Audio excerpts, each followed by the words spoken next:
Bismillahirrahmanirrahim. Jadi di dalam kitab ini, kitab Bulughul Maram, salah satu karya daripada Ibnu Hajar Al-Asqalani, tepatnya di dalam kitab atau di dalam bab Shadaqatut Tatawwu, beliau mencatat salah satu hadis yang dimana di dalam hadis itu ada 7 golongan orang yang kelak di padang mahsyar itu mendapatkan naungan, di mana hari itu tidak ada naungan kecuali hanya naungannya Allah Subhanahu wa Ta'ala. Nah, dari 7 golongan itu siapa saja? Langsung saja kami bacakan. An Abi Hurairah radhiyallahu anhu anin Nabi sallallahu alaihi wasallam qala sab'atun yudhilluhumullahu fi dhillihi fi dhillatin yauma la dhilla illa dhilluhu. Ada 7 orang yang kelak mendapatkan naungan daripada Allah Subhanahu wa Ta'ala, di mana hari itu tidak ada naungan apapun kecuali hanya naungannya Allah Subhanahu wa Ta'ala. Siapa saja? Yang pertama yaitu al-imamul adil, pemimpin yang adil. Nah, pemimpin ini mutlak ya, bukan hanya pemimpin pemerintahan, tapi pemimpin diri sendiri, pemimpin keluarga, RT, RW, bupati, sampai di sana itu presiden dan juga menteri-menterinya. Ini merupakan kemutlakan yang diungkapkan oleh Rasulullah. Pokoknya orang yang mempunyai kekuasaan untuk memimpin, nah di sana itu juga berhak untuk mendapatkan dan termasuk bagian daripada golongan orang tersebut. Ini yang pertama, harus adil syaratnya. Adil itu tidak harus sama, gitu. Adil itu tidak harus sama. Adil itu bisa menyeimbangkan antara kedua belah pihak. Itu namanya adil, bukan harus sama. Terus yang kedua, wasyabun nasa'a fi ibadati rabbih. Seorang pemuda yang hidup dan tersibukkan untuk beribadah kepada Allah. Wayah duhuran, dia ke masjid. Wayahnya sholat asar, dia sholat asar. Jamaah diopeni, majelis taklim, majelis sholawat dihadiri. Nah, ini merupakan seorang pemuda yang memang kehidupannya itu kepingin terus senantiasa beribadah kepada Allah Ta'ala. Kalau ada orang yang sepuh, ya kan, orang yang sudah 60-70 tahun rajin ke masjid, itu tidak mengherankan para bapak ibu lan dulur. Karena memang usia-usia segitu, 50 tahun ke atas lah, ya mau kemana lagi kalau ndak mati? Ya wis mainnya atau dolannya, katanya orang Jawa itu, ya wis ke masjid. Mau kemana coba kalau ndak ke masjid gitu. Yang disayangkan itu masih 60 tahun tetap aja masih di jalan yang kurang baik. Nah, ini membahayakan. Oleh karenanya kalau ada anak muda yang tumbuh hidup terus di sana itu tersibukkan dengan kegiatan positif ibadah kepada Allah, ini luar biasa. Karena umumnya yang rajin itu ya orang tua gitu. Warajulun muta'alliqun qalbuhu bil masajid. Yang ketiga yaitu seseorang, entah muda tua, laki-laki perempuan, ya kan. Memang redaksinya di sini hadisnya pakai rajul, tapi ini bentuk keumuman ya. Keumuman dan menunjukkan bahwasanya seorang laki-laki itu mesti di atas perempuan. Nah, ini ada seseorang laki-laki perempuan, tua muda sama saja, yang hatinya itu kemana-mana ya ta'allaq bil masjid, ada kaitan dan ketergantungan kepada masjid. Dalam artian apa? Ketika masjid itu memanggil, ketika masjid itu sudah diperdengarkan azan, dia itu gusar, gundah, gelisah, takut di sana itu tidak mengikuti atau menututi jamaah sholat. Atau ketika masjid itu ada kegiatan, entah majelis taklim, majelis sholawat, majelis zikir, dia itu seandainya tidak ikut merasa kurang, merasa rugi, merasa di sana itu ketinggalan dan tidak sama dengan yang lain. Ini merupakan orang yang baik seperti ini, bagus banget atas berkata. Nah ini yang ketiga. Sedangkan yang nomor empatnya yaitu rajulani tahabba fillah. Dua orang yang saling mencintai karena Allah, bukan karena jabatan, bukan karena dia kaya, bukan karena dia itu punya kekuasaan dan lain-lain sebagainya. Jadi dua orang tersebut itu memang mencintai karena masing-masing daripada keduanya itu orang yang baik, bukan karena dia itu jabatannya tinggi.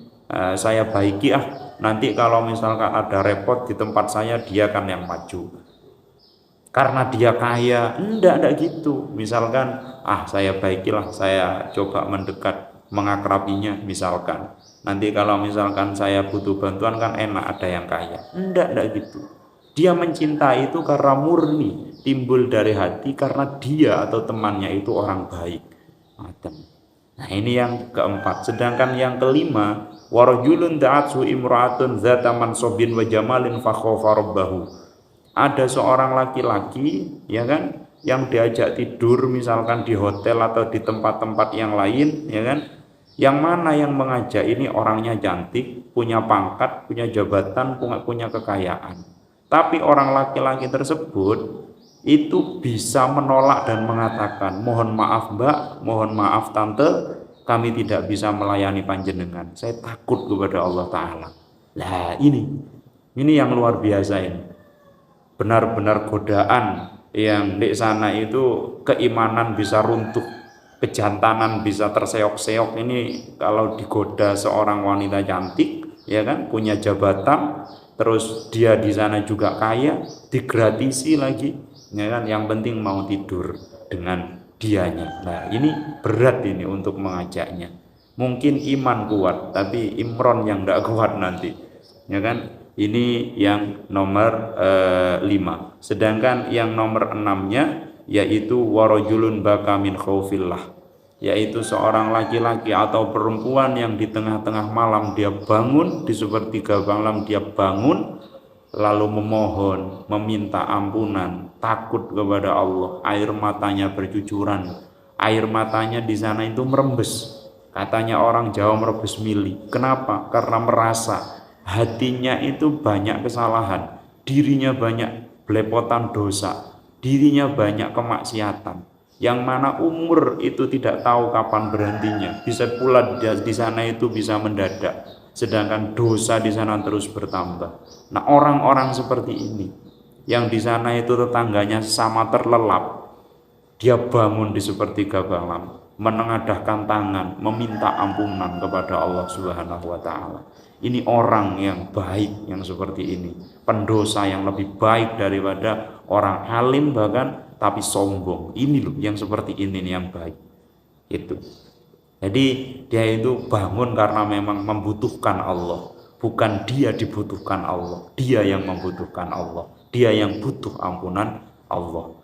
Itu yang keenam. Sedangkan yang terakhir, rajulun tasaddaqa bisadaqatin fa'akhfaha hatta la ta'lamu shimaluhu ma tunfiqu yaminuhu, yaitu seorang laki-laki yang seandainya tangan kirinya itu memberikan sedekah ya kan, dia tangan kanannya itu tidak mengetahui.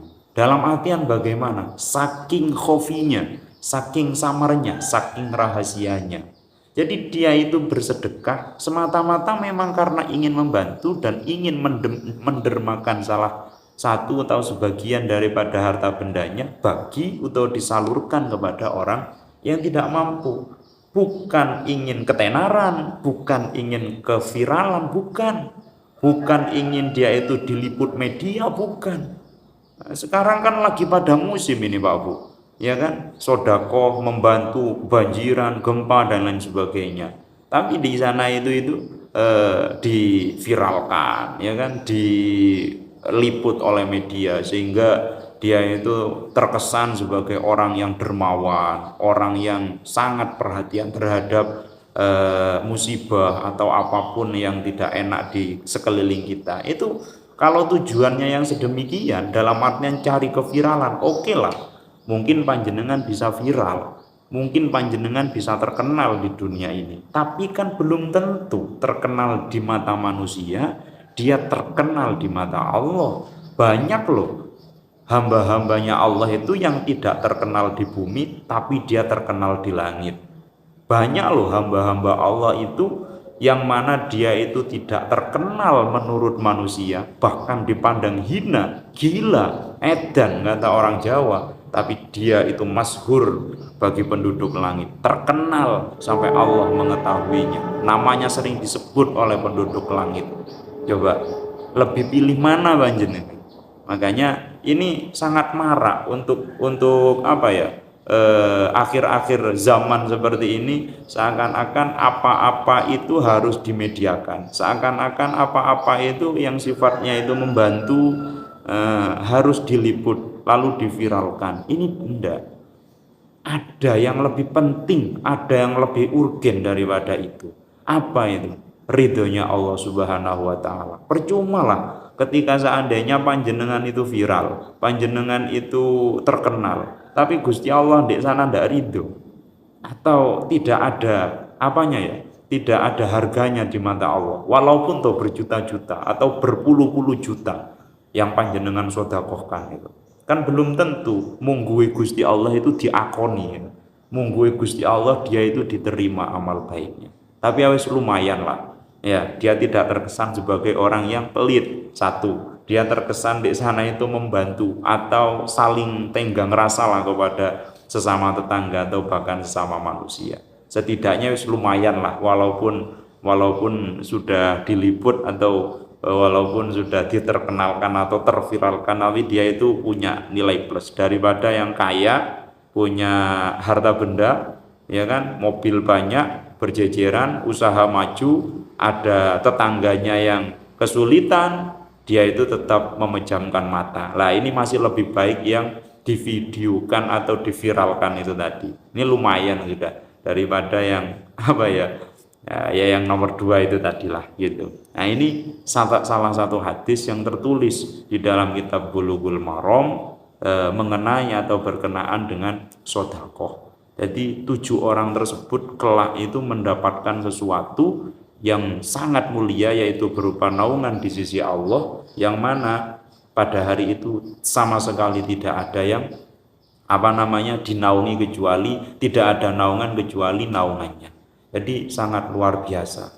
Sampean harus paham, padang mahsyar itu bukan panasnya seperti halnya seperti halnya di dunia beribu-ribu meter, ya kan, panasnya sudah seperti ini. Di padang mahsyar itu jarak antara kepala, dikatakan di dalam salah satu keterangan kitab, antara kepala sama matahari, ya kan, itu hanya 2 kilan, ada yang mengatakan 5 kilan, ada yang mengatakan 7 kilan. Jadi sangat dekat gitu. Lawang yang ribuan meter saja panasnya sudah seperti ini, apalagi yang berapa? Yang hanya 2 kilan itu. Bayangkan kayak apa itu panasnya, apa enggak meleleh gitu. Ini wis kecuali orang-orang yang mendapatkan 7 naungan ini. Jadi sangat penting ya, sangat penting. Menata hati itu sangat penting. Ya demikian, mudah-mudahan ada manfaatnya. Kurang lebihnya mohon maaf. Assalamualaikum warahmatullahi wabarakatuh.